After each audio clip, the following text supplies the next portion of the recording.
안녕하세요, 여러분. 내 몸 안에 준비된 의사를 전하는 사랑과 생명입니다. 오늘도 이 영상을 클릭해 주셔서 대단히 감사합니다. 오늘은 우리가 활동하며 살아가는 데 필요한 에너지원 가운데 가장 많은 부분을 차지하고 있는 탄수화물의 바람직한 섭취 방안에 대해 말씀드리겠습니다. 우리는 주변에서 안타깝게도 좋아하거나 먹고 싶은 음식을 건강 때문에 먹지 못하는 사람들을 가끔 만나게 됩니다.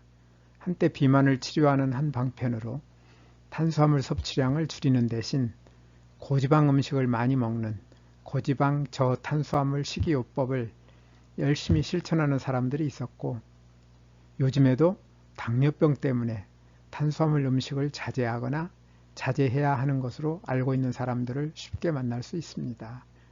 이처럼 비만이나 당뇨병과 같은 질병을 치료하기 위하여 탄수화물의 섭취를 줄이는 것이 최선의 방법일까요? 모든 영양소는 기본적으로 필요한 만큼 섭취하는 것이 중요하며, 지나치게 많이 섭취하는 것은 건강에 좋지 않은데 탄수화물도 예외가 아닙니다.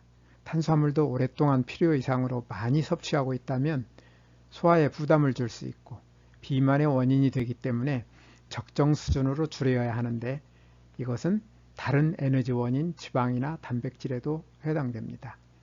탄수화물 섭취량이 특별히 많지 않다면 양은 유지하되 건강에 나쁜 탄수화물의 섭취를 줄이고 좋은 탄수화물의 섭취를 늘리는 방안이 더 좋은 결과를 가져올 수 있습니다. 왜냐하면 탄수화물은 우리 활동에 필요한 에너지를 가장 많이 공급해주는 주요 공급원인데, 이런 탄수화물의 대부분을 지방이나 단백질로 대체할 경우 우리 건강에 미치는 장기적인 효과에 대해서는 충분한 검증이 이루어지지 않았기 때문입니다. 탄수화물에는 한 종류만 있는 것이 아닙니다.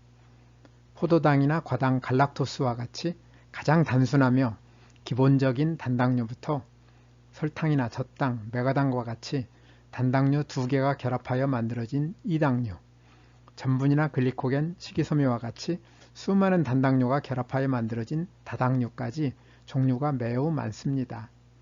여기에서 단당류와 이당류처럼 구조가 단순하여 작은 창자에서 쉽게 흡수할 수 있는 탄수화물을 단순당으로 분류하고, 단순당이 길고 복잡한 사슬로 연결되어 있는 구조로 만들어져 있어 단순당으로 분해되어야 흡수할 수 있는 크고 복잡한 분자 형태의 다당류 탄수화물을 복합당으로 분류할 수 있는데, 건강에 미치는 영향은 단순당과 복합당이 크게 다르고, 같은 단순당과 복합당도 단순당과 복합당의 종류에 따라 다르며 같이 들어있는 영양소의 종류에 따라서도 많이 다릅니다. 복합당 음식을 먹을 때 우리 몸에서는 소화효소가 복합당을 단순당으로 분해하여 흡수하기 때문에 단순당을 직접 먹는 것과 별 차이가 없어 보이지만, 단순당을 직접 먹는 것은 비만이나 당뇨병, 혈관질환의 원인이 되어 건강에 해로운 경우가 많습니다. 복합당은 단순당으로 분해하는데 긴 시간이 걸리므로 긴 시간에 걸쳐 천천히 흡수하는 데 비하여 단순당은 짧은 시간에 바로 흡수되므로 혈당이 갑자기 올라갔다가 갑자기 내려가기 때문에 특히 혈당 조절에 어려움을 겪는 당뇨병 환자나 비만 환자들에게 좋지 않습니다. 또한 단순당은 주로 가공식품에 많이 들어있는데, 단순당이 농축되어 들어있어 너무 많이 먹는 것도 문제이고, 가공 과정에서 비타민이나 미네랄, 항산화제, 식이섬유와 같은 중요한 영양소가 대부분 제거되어 있는 깡통 칼로리인 것도 문제입니다. 그렇지만 과일이나 채소에 들어있는 단순당은 다른 영양소도 함께 들어있어 과일과 채소를 통째로 먹으면 건강에 유익합니다. 이당류인 설탕은 작은 창자에서 소화 효소에 의해 하나의 포도당과 하나의 과당으로 분해되어 흡수되는데, 설탕이 다른 단당류보다 특별히 더 해로운 것은 바로 이 과당 때문입니다. 모든 세포에서 에너지원으로 이용되는 포도당과 달리 과당은 주로 간에서만 이용되는데, 설탕 속의 과당이 빠르게 흡수되어 간의 대사 능력을 넘어서면 사용되지 못한 과당은 지방으로 바뀌어 수많은 문제를 일으킵니다. 과당으로부터 전환된 지방은 혈관 속에서 저밀도 콜레스테롤과 중성지방을 증가시키고 고밀도 콜레스테롤을 감소시켜 심장질환과 같은 혈관질환을 가져오며 지방간의 원인이 됩니다. 또한 고혈압, 당뇨병, 비만, 알츠하이머병과 같은 각종 만성질환과 충치의 원인이 되며 암세포의 분열과 성장, 전이를 도와 암의 진행을 촉진시킵니다. 영양소의 섭취를 방해하여 비타민, 무기질, 식이섬유와 같은 필수 영양소의 결핍을 초래하기도 하고 노화를 촉진하며 스트레스를 증가시키기도 합니다. 세계보건기구 WHO는 설탕의 섭취를 에너지 소비량의 10% 이내로 제한하되 가능하면 5%를 넘기지 말 것을 강력히 권하고 있습니다. 앞에서 말씀드린 바와 같이 복합당은 대체로 단순당보다 건강에 이롭습니다. 식이섬유는 복합당의 일종으로 복잡한 구조를 가지고 있는데 다른 복합당과는 많이 다릅니다. 다른 복합당은 우리 몸에서 소화효소가 단순당으로 분해하여 흡수하는데 식이섬유는 사람의 소화효소로는 단순당으로 분해할 수 없어서 에너지원으로는 사용하지 못합니다.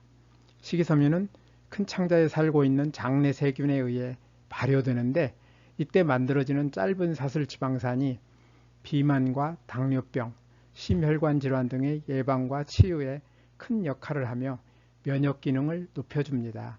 또한 식이섬유는 유정관을 통과하면서 콜레스테롤과 같은 지질을 흡수하여 저밀도 콜레스테롤과 중성지방을 낮추어 심장질환의 위험을 줄이고 포만감을 느끼게 하여 식욕을 줄여 비만의 위험을 낮춰줍니다. 앞에서 탄수화물의 종류에 따라 우리 건강에 좋고 나쁜 탄수화물을 알아보았는데 다소 복잡하여 어떤 탄수화물을 어떻게 먹어야 하는지 판단하기 어렵습니다. 여기에 건강에 좋은 탄수화물을 잘 먹을 수 있는 좋은 방법을 소개합니다. 탄수화물은 우유와 유제품을 제외하고는 식물성 식품에만 들어있는데 식물성 식품을 자연 상태에 가깝게 가능하면 통째로 먹을 경우 건강에 좋은 탄수화물을 먹는다고 보면 크게 틀리지 않습니다. 곡식이든 과일이든 채소든 식이섬유와 비타민, 미네랄, 항산화제와 같은 중요한 영양소가 껍질에 많이 들어있으므로 가능하면 일부를 버리지 말고 전체를 먹어야 하며 가공이나 정제하여 만든 음식의 섭취는 줄일수록 좋습니다. 흔히 일부 견과류나 콩, 일부 과일이나 채소와 같은 식물성 식품과 일부 생선이나 해산물 등을 건강에 좋은 식품으로 추천하는데 이런 식품을 특별히 많이 먹는 식사는 편식이며 건강식이 아닙니다.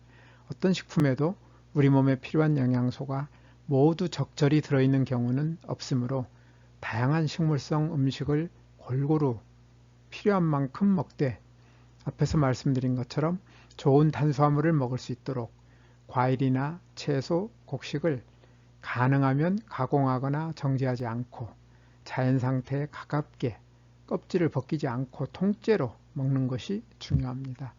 나쁜 탄수화물, 곧 가공이나 정제되어 단순당이 많이 들어있는 식품과 흰쌀이나 흰밀가루처럼 정제된 곡식으로 만든 음식의 섭취는 줄여야 합니다.